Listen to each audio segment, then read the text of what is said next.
তৃণমূল জামানায় দেদা ত্রাণ চুরি আর ডায়মন্ড হারবারের কলাগাছিয়ায় নেতার কীর্তি ফাঁস। তৃণমূল নেতার বাড়ি থেকে উদ্ধার রাশি রাশি ত্রিপল। তৃণমূল নেতার বাড়ি থেকে উদ্ধার বিপুল পরিমাণে ত্রাণের ত্রিপল।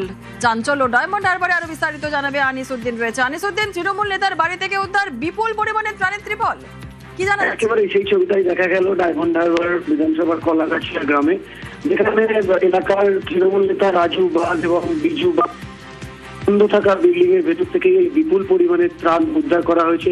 যেটা জানা গেছে মূলত গতকালই একেবারেই বিজেপি কর্মী সমর্থকরা তারা খবর পান গোপন সূত্রে যে এই স্থানীয় নেতা রাজু বাগ এবং বিজু বাগ দুই ভাই তাদের একটি বিল্ডিং বন্ধ রয়েছে এবং সেই বিল্ডিং এর তালা ভেঙে যখন তারা ভেতরে ঢোকেন দেখেন যে সারি সারি বহু কয়েক হাজার সরকারি ত্রাণের ত্রিপল মজুত করা রয়েছে। এরপরেই ডায়মন্ড হারবার থানার পুলিশকে খবর দেওয়া হয় এবং পুলিশ ঘটনাস্থলে যান যে তার ত্রিপলগুলো উদ্ধার করতে হবে। বিজেপি যেটা অভিযোগ যে সাধারণ মানুষের ন্যায্য পাওনা না দিয়ে এই ত্রাণের ত্রিপল তৃণমূল নেতা জোর করে এবং অবৈধভাবে মজুত করে রেখেছিল। তবে এই ঘটনায় তৃণমূল কংগ্রেসের পক্ষ থেকে কোনো প্রতিক্রিয়া পাওয়া যায়নি।